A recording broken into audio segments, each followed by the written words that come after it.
नमस्कार दोस्तों, smart history classes 77 YouTube channel पे आपका हार्दिक स्वागत है। जैसा कि लगातार आप इंडियन ज्योग्राफी चैनल पे लगातार बहुत सारे वीडियोस देख रहे हैं, और अगर आपने इसके अभी जो है दोनों वीडियो नहीं देखे हैं, पार्ट 1 और पार्ट 2, तो आप स्मार्ट हिस्ट्री क्लासेस की ज्योग्राफी जरूर देखें। बहुत ही महत्वपूर्ण है और सीधे आपकी एग्जाम में एंट्री कराएगी। चूंकि हम ज्योग्राफी पढ़ रहे हैं, ज्योग्राफी पढ़ने से हमें ये पता होना चाहिए कि हम किस रीजन में रह रहे हैं। तो दोस्तों, ये जो हमारा रीजन है, ये एशिया रीजन में हम लोग रह रहे हैं। और आप तो पहचानते ही हैं हमारे भारत देश में कि अरब सागर का एरिया है, और ये बंगाली खाड़ी वाला, और ये लटके हुए भाई साहब श्रीलंका, जहां भी दिख जाए आप समझिए कि एशिया में आप पहुंच चुके हैं।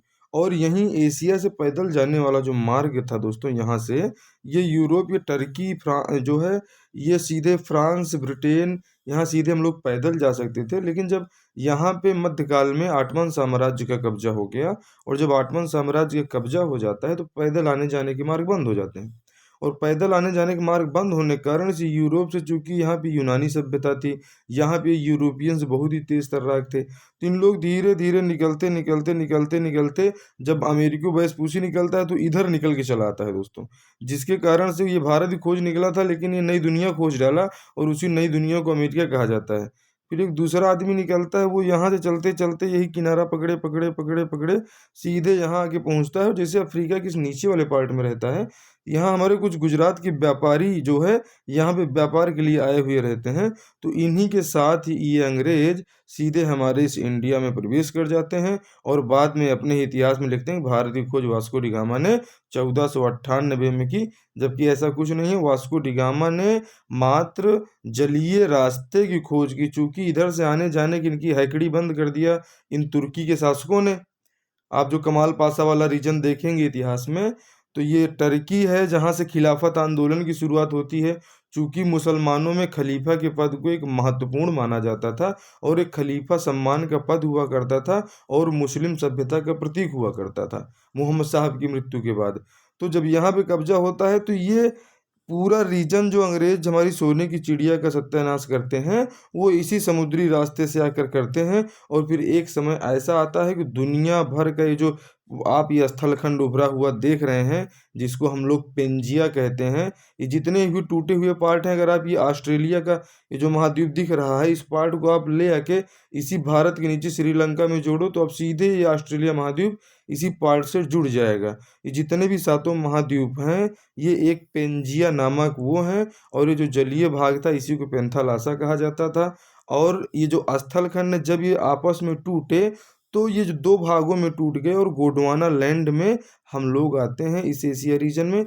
आइए इसी गोंडवाना लैंड में स्थित एशिया के देशों में भारत की चर्चा हम लोग करते हैं। और ये बहुत महत्वपूर्ण क्लास है इस भारत की, जिसको आदरणीय मोदी जी ने, आपने देखा कि जिसके लिए जम्मू कश्मीर में बहुत ज़्यादा समस्याएं हुई, और जो है बहुत सारे नारे लगे।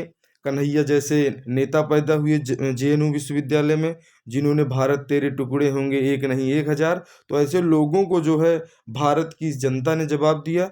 और यहाँ पे आप देखें कि ये लद्दाख को जो है बिल्कुल लद्दाख एक अलग प्रांत बना दिया गया, और जम्मू कश्मीर को पाकिस्तान से टच ही रहने दिया गया, लेकिन बहुत छोटा सा बना दिया गया, जिससे इनकी सत्ता और पावर कम हो जाएगी। और आप देखिए यहाँ से हिमाचल प्रदेश लगा हुआ है, फिर ये पंजाब वाला रीजन, और ये राजस्थान वाला रीजन। तो आज हम इसी राजस्थान की चर्चा करेंगे और स्टेट स्टडी में, और इस राजस्थान के बाद हम सीधे महत्वपूर्ण स्टेट बिहार में आएंगे। और इस प्रकार से आपको स्मार्ट स्टडी क्लासेस पे धीरे धीरे सभी राज्यों के बारे में आपको फुल स्टडी कराई जाएगी। आप चैनल पे बने रहें। एक ऐसे ही गौरवमयी इतिहास की चर्चा हम भूगोल से लिंक करवा के आपको इन भारत के सभी राज्यों को, तटीय राज्यों को, और उसके साथ ही स्थलीय राज्यों को, सभी राज्यों के बारे में चर्चा करेंगे। आप चैनल पर बने रहें। आइए ज्योग्राफी में हम घुसते हैं और राजस्थान के बारे में विस्तृत अध्ययन करते हैं। बिल्कुल आपका हार्दिक स्वागत है स्मार्ट हिस्ट्री क्लासेस पे। और आप भारत के भूगोल में अब बिल्कुल अभी तक आप मैप को पूरा अध्ययन कर चुके हैं हमारे साथ में, क्योंकि आपको बैक से जोड़ना बहुत ज़रूरी होता है, जिससे आपके दिमाग में पूरी परीक्षाएं, बिल्कुल आने वाले सटीक प्रश्न आप उसका रिकॉल कर पाएँ। और हमारे चैनल पे सभी विषयों की जो है सीरीज चलाई जा रही है। आप बिल्कुल चैनल के सभी प्रैक्टिस शीट को ज्वाइन करें, और साथ ही साथ 1857 के स्वतंत्रता संग्राम को देखना बिल्कुल ना भूलें। बिल्कुल आपको एंशियंट इंडिया और मॉडर्न इंडिया से 1857 के संग्राम को लिंक किया गया है। आइए दोस्तों, आपका हार्दिक स्वागत है भारत के भूगोल के वन लाइनर कॉन्सेप्ट में। आप देखें कि भगवान श्री कृष्ण की पटरानी रुक्मिणी जी, अक्सर हम भगवान कृष्ण के बारे में पढ़ते हैं, मथुरा जैसे रीजन में तथाकथित ये पैदा होते हैं। अब ये पटरानी जो इनकी रुक्मिणी हैं, वो भी एक तथाकथित ही हैं। ये जो राजकुमारी थी, ये ईटानगर की राजकुमारी थी। वही ईटानगर जो वर्ष 1972 में अरुणाचल प्रदेश के नाम से केंद्र शासित प्रदेश बनाया जाता है। इसी अरुणाचल प्रदेश की जो रानी थी वो रुक्मिणी जी थी, पटरानी भगवान कृष्ण की, जो माने जाते हैं।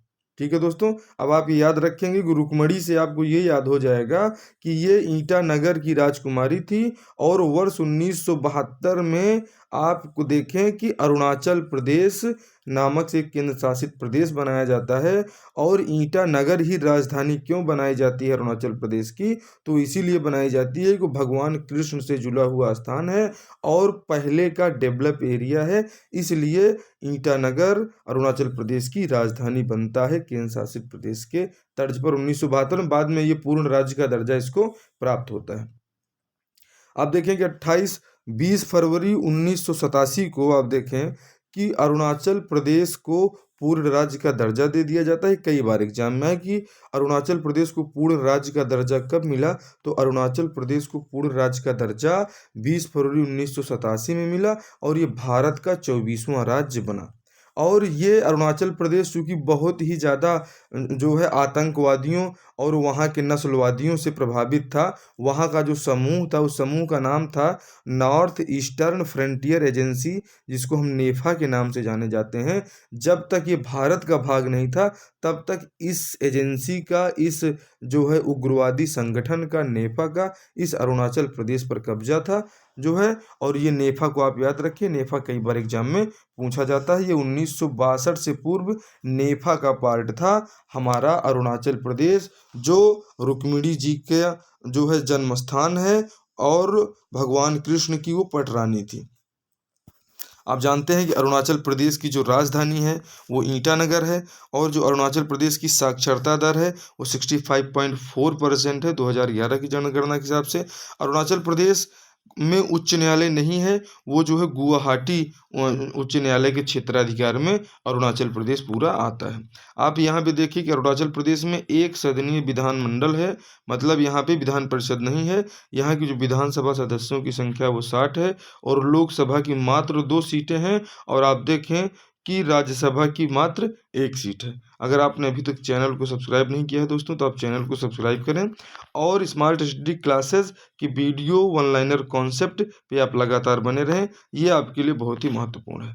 अब आप देखें कि हम अगले राज्य की तरफ बढ़ते हैं कि आप जिस यूनानी आक्रमण की चर्चा और इसको आप देख पा रहे हैं, ये वही यूनानी आक्रमण है जब राजस्थान एक जनपद था और उसका नाम सिबी था और उसकी राजधानी माध्यमिका थी।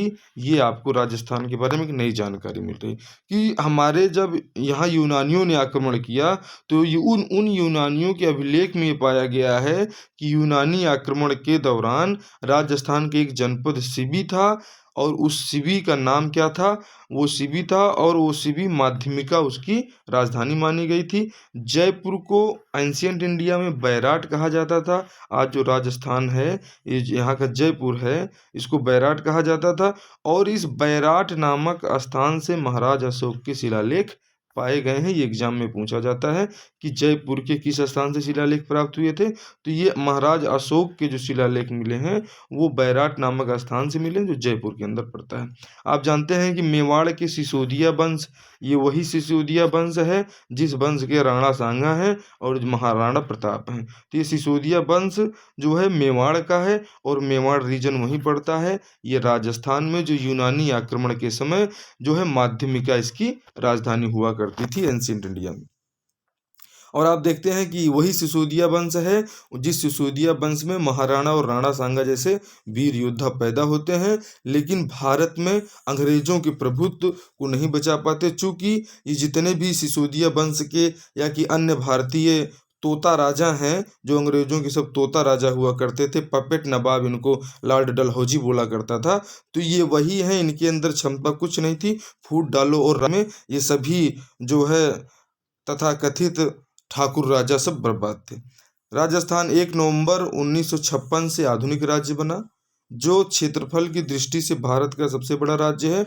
इसका कुल भूभाग 3,42,239 वर्ग है, जो कि आप जानते हैं कि भारत के कुल भूभाग का 10.41% है। वर्तमान राजस्थान में 5 राष्ट्रीय उद्यान हैं तथा 25 वन्य जीव अभ्यारण्य हैं। और साथ ही आप जानते हैं कि जो माउंट आबू है, माउंट आबू में गुरु शिखर यहाँ की सबसे ऊंची चोटी है, जो 722 मीटर है। राजस्थान के बारे में यदि ज्योग्राफी से क्वेश्चन पूछा जाएगा तो गुरु शिखर आप बिल्कुल इसको याद रखें, गुरु शिखर पूछ लिया जाता है। ये सबसे ऊंची चोटी है राजस्थान में, ये माउंट आबू में पड़ती है और इसकी ऊंचाई कितनी है? 722 मीटर। बहुत ही महत्वपूर्ण सीरीज है दोस्तों, आप बिल्कुल चैनल पे बने रहें।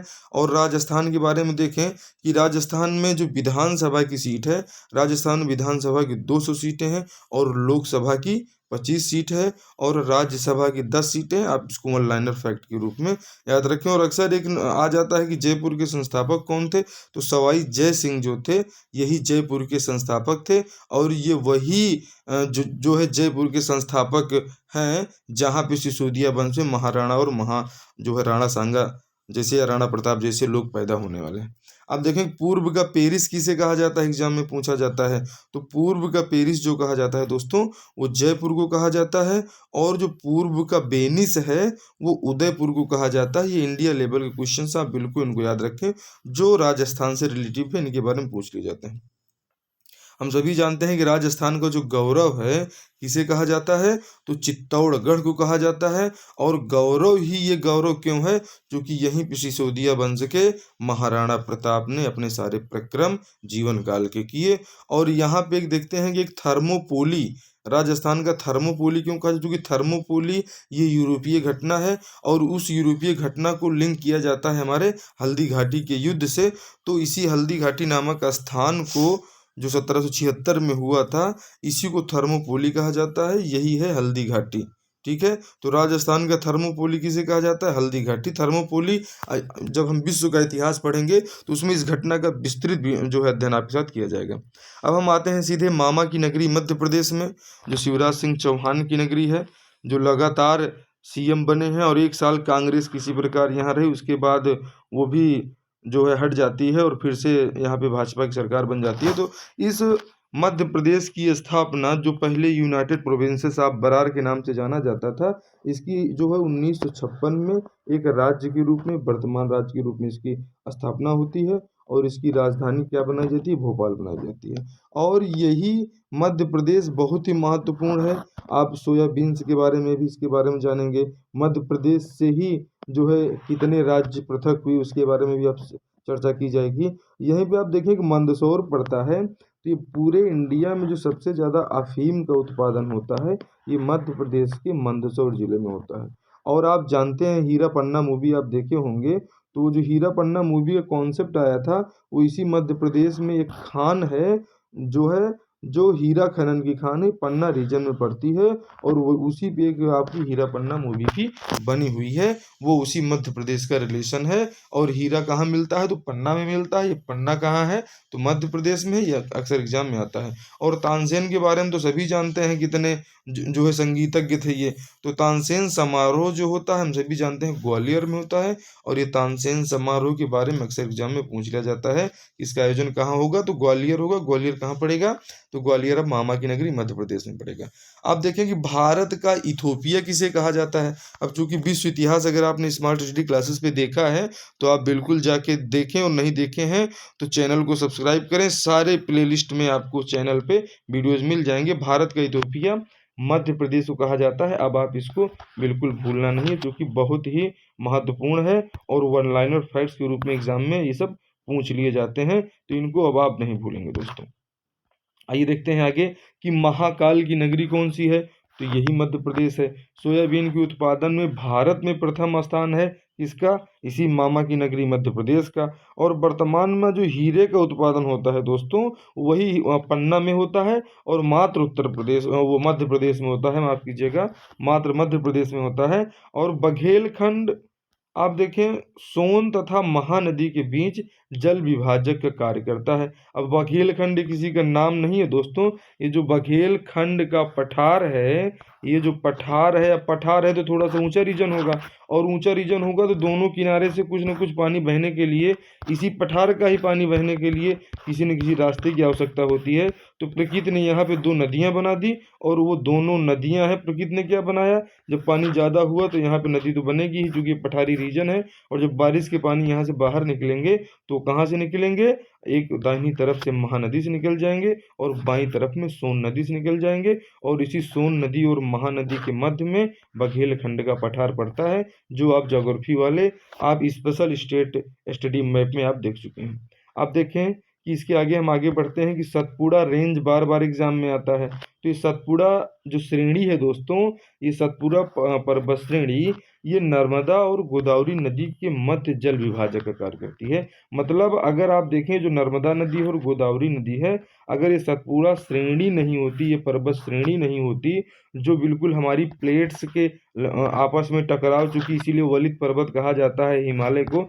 जब हम आपको हिमालय पढ़ाएंगे तो बिल्कुल आपको एकदम क्लियर कर दिया जाएगा कि ये सतपुड़ा श्रेणी का जन्म ही कैसे हुआ। सतपुड़ा श्रेणी आज जहाँ पे है, इसके पहले, आज के कई करोड़ों वर्ष पहले यहाँ पे कौन सी श्रेणी हुआ करती थी, तब ये नर्मदा और गोदावरी नदियाँ नहीं बहा करती थी। अब ये सतपुड़ा श्रेणी के उदय के, चूंकि जब हम हिमालय को आपने पढ़ा है, इसको नवीन पर्वत मानते हैं, तो आप देखें कि जल विभाजक कार्य जो करता है ये सतपुड़ा पर्वत श्रेणी एग्जाम में आता है। नर्मदा और गोदावरी नदी अब आप नहीं बोल पाएंगे। अब सतपुड़ा रेंज की सर्वाधिक ऊंची चोटी पूछ लिया जाता है। चूंकि आप मध्य प्रदेश में हैं तो मध्य प्रदेश पढ़ रहे हैं, तो अब धूपगढ़ आप बिल्कुल याद रखें।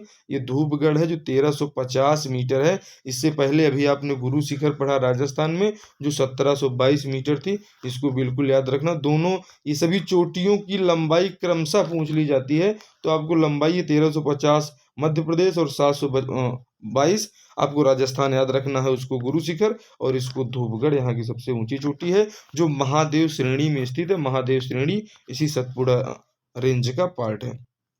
अब आप देखें जबलपुर को पूछ लिया जाता है, जो लगातार स्वच्छता में जो है, जब से स्वच्छ भारत अभियान चला, चाहे मध्य प्रदेश में कांग्रेस की सरकार रही हो और चाहे वहाँ पे फिर से पुनः भाजपा की सरकार रही, लेकिन इंदौर और ये जो है जबलपुर, ये हमेशा से ही बहुत ही स्वच्छ रहे हैं। और ये स्वच्छता नर्मदा नदी के किनारे जो है जबलपुर बसा हुआ है। नदियों के किनारे, जो कि आप देखते हैं कि जो जल परिवहन है वो सभी परिवहन से सबसे सस्ता परिवहन होता है। और वर्तमान में भारत के परिवहन मंत्री कौन है, तो आप जानते हैं नितिन गडकरी जी हैं। और भारत के 28वें राज्य के रूप में आप देखें 15 नवंबर वर्ष 2000 को जो है झारखंड की स्थापना होती है। और ये नवंबर की आपको 3 तिथियों की याद रखना है, 1 नवंबर, 9 नवंबर और 15 नवंबर। तो आप देखें कि जो 1 नवंबर है वो छत्तीसगढ़, आपका 9 नवंबर आपका उत्तराखंड, और 15 नवंबर को आपको झारखंड राज्य बनते हैं। इनको आपको 1, 9, 15 आपको याद रखना है। 3 नए नए राज्यों की स्थापना की तिथि है। और 15 नवंबर 2000 को स्थापित होने वाले झारखंड राज्य की राजधानी रांची है। यहाँ पे 81 जो है विधानसभा की सीटें हैं, 81 विधायक बन सकते हैं। और जो सांसद बनना चाहें तो लोकसभा वाले खाली 14 लोग सांसद हो सकते हैं और 81 विधायक हो सकते हैं। आप जानते हैं कि छत्तीसगढ़ के अतिरिक्त झारखंड एक ऐसा स्टेट है जो कोयले के उत्पादन में तीसरा स्थान रखता है, साथ ही लोहे और बॉक्साइट के उत्पादन में चौथा स्थान हमारे झारखंड राज्य का है, जो 15 नवंबर वर्ष 2000 में एक स्वतंत्र राज्य, जो कि राज्य की शक्ल ले पाता है और इस भारत संघ में एक राज्य के रूप में स्थापित हो पाता है, हमारी संघ शासित व्यवस्था में। रांची को झारखंड का शिमला कहा जाता है, क्योंकि शिमला हर राज्य में है और जनता को जो है किसी न किसी प्रकार से अट्रैक्ट रखना है और ये बच्चों को याद कराने के लिए उनको क्वेश्चन भी बनवाना था, तो इसीलिए रांची का भी शिमला बन गया। तो रांची को क्या कहा जाता है? झारखंड का शिमला कहा जाता है। रांची को ये रांची वाले या झारखंड वाले रांची को रांची कहने में इनको ज़्यादा अच्छा नहीं लगा, इसलिए इनको झारखंड का शिमला फर्जी याद करने की जरूरत पड़ी। यहाँ के प्रथम मुख्यमंत्री बाबूलाल मरांडी जी थे। ये बाबूलाल को आप बिल्कुल नहीं भूलें, ये झारखंड के पहले मुख्यमंत्री हैं।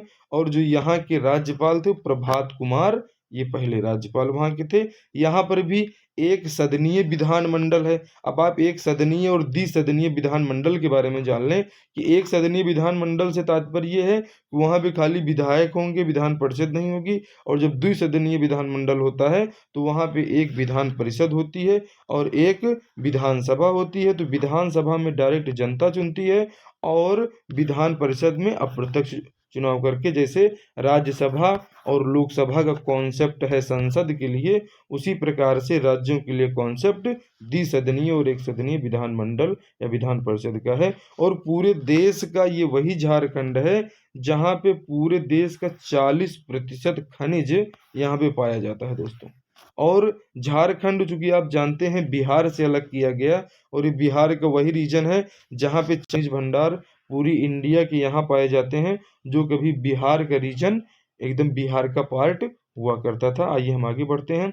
आप चैनल पे बने रहें और बिल्कुल ऐसी ही रोचक जानकारियों से आपको स्मार्ट हिस्ट्री क्लासेस लगातार अवगत कराता रहेगा। लेकिन आप वीडियो देखने के बाद अपने चैनल को अपने दोस्तों में शेयर नहीं कर रहे हैं, बिल्कुल आप अपने दोस्तों में इसको शेयर करिए और कमेंट करके बताते रहें कि आखिर में उस बिहार में हम पहुंच चुके हैं जो एक बहुत ही गौरवमयी है, और जहां बिहार में आपको आईएएस और आईपीएस भी बहुत मिलेंगे और साथ ही नेता भी बहुत मिलेंगे और लालू यादव जैसे लोग भी आपको मिलेंगे जो उत्तर प्रदेश के समधी बने बैठे थे मुलायम के ज़माने में, और आज भी वो हैं आदरणीय लालू यादव जी। अब लालू के क्षेत्र में, ललुआ की नगरी में हम आ चुके हैं। और अब आप जानें कि बिहार, बिहार संस्कृत शब्द का अपभ्रंश है बिहार, और वर्तमान बिहार राज्य जिसका शाब्दिक अर्थ ही बौद्ध मठ होता है इस बिहार का।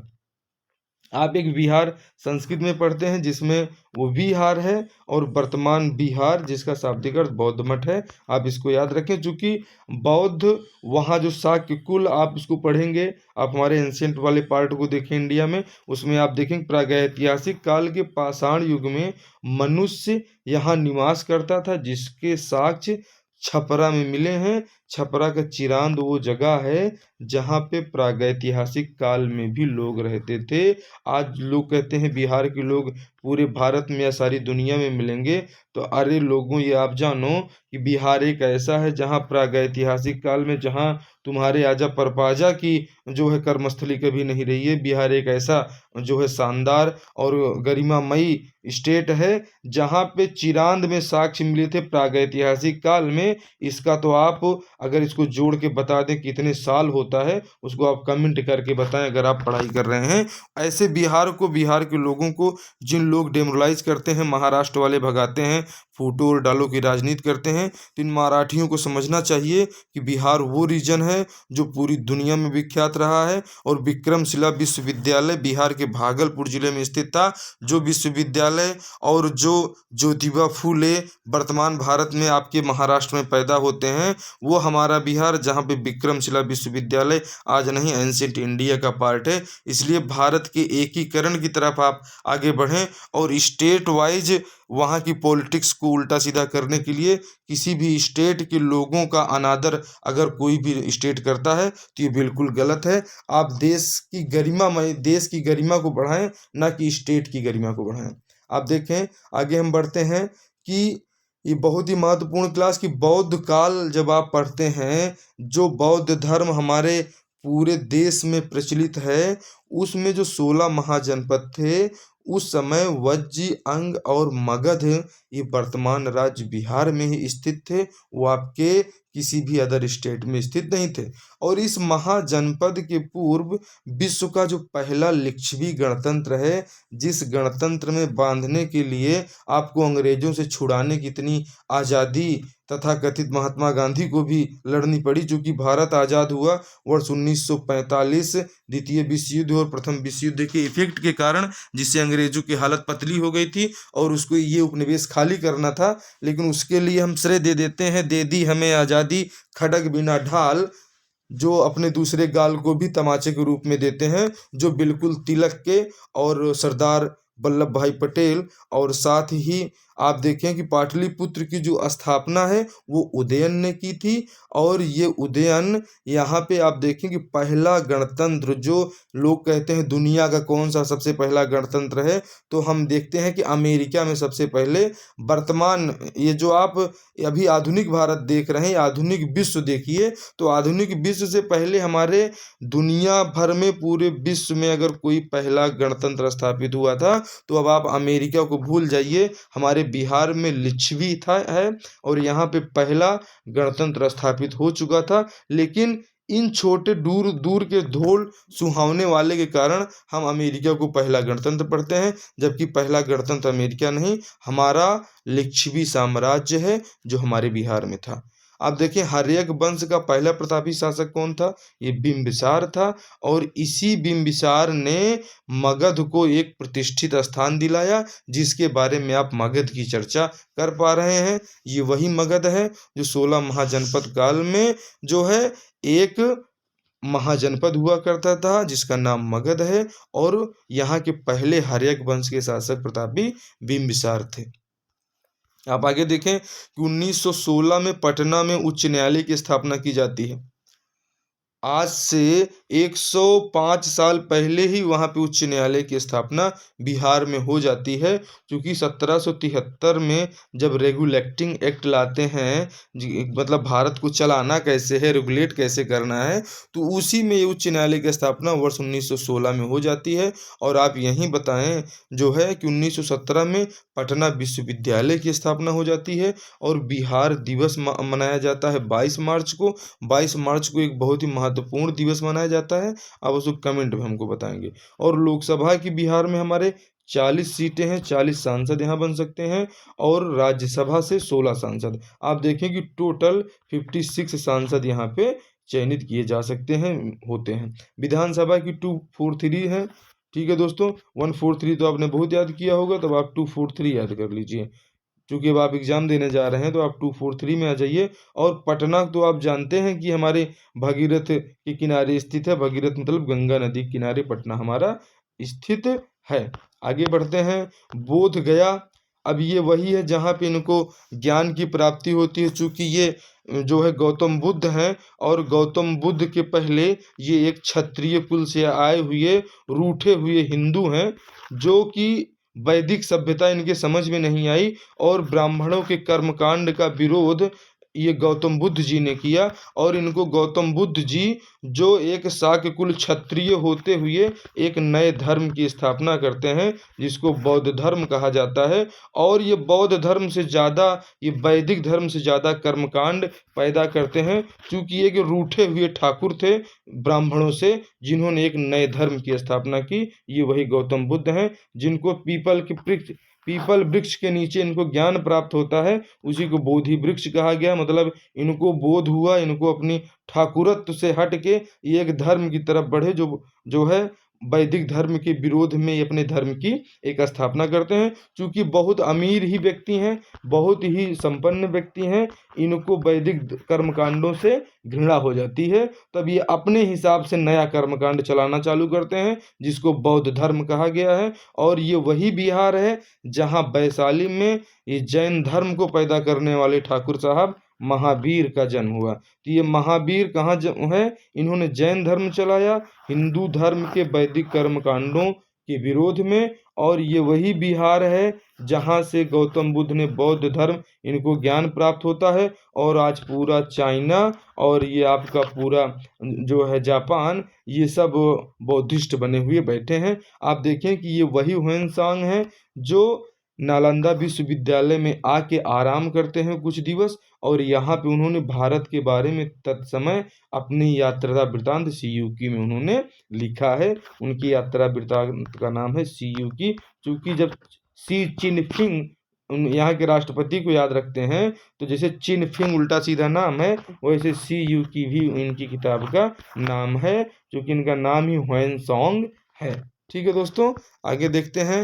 राजगीर के बारे में अब आपको बताते हैं कि राजगीर ये भी वही बिहार में पड़ता है, और उन बिहार के प्यारे लोगों को भारत के अन्य राज्यों के लोग इधर उधर बहकाते हैं, भगाते हैं, उनको छोटा और हीन समझते हैं। आप बिल्कुल ऐसी गलती मत करें। बिहार के लोग सोना थे, सोना है और सोना रहेंगे, और ये वही बिहार है जहाँ से बौद्ध और जैन और साथ ही नालंदा जैसे विश्वविद्यालय, वहाँ पे ह्वेनसांग जैसे लोग आके अपना समय बिताए। आज के नहीं, आज के हजारों वर्ष पूर्व। तो आप देखेंगे ये पावापुरी कहाँ पड़ता है, नालंदा में पड़ता है। ये वही पावापुरी है जो 25 किलोमीटर दूर स्थित है, और यहाँ पे जैन धर्म की स्थापना करने वाले लोग आके निर्वाण प्राप्त कर रहे हैं। और आज बिहार छोड़ छोड़ के लोग दूसरे राज्य में भाग रहे हैं, जबकि दुनिया भर से लोग आके उसमें बिहार में आते थे। इस समय का परिवर्तन इसी को आप देखें कि आज बिहार को बिहारी कह के जो है वहाँ के लोगों को अपमानित किया जाता है, लेकिन बिहारियों को बिहारी कहने से अपमानित होने की आवश्यकता नहीं है। बिहार शब्द ही एक गौरवमयी शब्द है, जहाँ पे ये जैन धर्म और बौद्ध धर्म, पावापुरी, नालंदा, आप सभी प्रकार के बहुत शौर्यमयी कार्य एंशियंट इंडिया में वो बिहार में ही संपन्न हुए हैं। जिनको शंका हो ancient India smart study classes पे देखें। और पटना पाटलिपुत्र को हर्यक वंश के शासक उदयन ने बसाया था। यही पटना जिसका पुराना नाम क्या था, पाटलिपुत्र, और जिसको हर्यक वंश के शासक उदयन ने बसाया था। और आप जानते हैं कि जो एक अंग साम्राज्य आप पढ़ते हैं, जो यहाँ पे मुंगेर है, ये उसकी राजधानी हुआ करती थी। अंग महाजनपद, महाजनपद जब आप 16 महाजनपदों को पढ़ेंगे, तो जो अंग महाजनपद की राजधानी थी मुंगेर में थी। और मुंगेर कहाँ पड़ता है, तो आप बिल्कुल चैनल पे जान चुके हैं कि हमारे ललुआ की नगरी बिहार में पड़ता है। आप देखें, बख्तियार खिलजी प्रथम मुस्लिम शासक था जिसने बिहार पर पहली विजय पाई। अब ये देखो, अभी ये मुसलमान भाई लोग आना चालू कर दिए हैं, तो ये पहले एक बख्तियार खिलजी हैं जिन्होंने बिहार पर विजय पाई। इससे पहले किसी मुसलमान शासक की हिम्मत यहाँ पे नहीं हो पाई थी। आप देखें, सासाराम शेरशाह सूरी का मकबरा यहीं पे स्थित है, और ये प्रसिद्ध है। अब आप जाने कि वही शेरशाह सूरी है। अगर ये तोप चलाते हुए जो है बम आके इसके ऊपर नहीं गिरा हुआ होता, तो ये मुगल वंश दोबारा हमारे यहाँ स्थापित नहीं हो पाता, जो 1707 में औरंगजेब की दक्षिण नीतियों से डिक्लाइन होना चालू होता है। और डिक्लाइन होते होते 1862 में इनको रंगून भेज दिया जाता है, बेटा कि तुम चलो बहादुर शाह जफर रंगून में आराम करो। ये वही मुगल वंश है जिनको अंग्रेजों ने 1862 में आधिकारिक तौर पर समाप्त किया। इसको हमारे शेर शाह सूरी ने, हमारे बिहार के लाला ने, आप देखिए 15वीं शताब्दी में ही 1539 में ही इनकी समाप्ति इसने कर दिया था हुमायूं के रूप में। बिहार शरीफ मुस्लिम धर्म संस्कृति का प्रमुख केंद्र है, जो पीर बाबा मखदूम शाह शरीफुद्दीन का मकबरा है। यहाँ पे लोग आना जाना करते हैं, और यहाँ पे मुस्लिम संस्कृति को बकायदे इसका अध्ययन और अध्यापन कार्य भी किया जाता है। सोनपुर विश्व का सबसे बड़ा पशु मेला यहाँ पे लगता है, इसको अब आप बिल्कुल याद रखें। अब सोनपुर कहाँ पड़ता है, तो सब कुछ तो आप कमेंट में कुछ लिखने की कोशिश करें। नागार्जुन का पूरा नाम बैद्यनाथ मिश्र था, जिन्हें बाबा भी कहते हैं। और नागार्जुन के बारे में आप नहीं जानते हैं, तो आप बिल्कुल पढ़ना चालू करें स्मार्ट स्टडी क्लासेस पे, जिनका नाम लेते लेते सारी दुनिया थकती है। ये भी एक बिहारी हैं, पूरे बिहार के गौरव हैं। आप इन्हें बाबा कहा जाता है, इनका नाम बैद्यनाथ मिश्र था। ये पंडित जी हैं।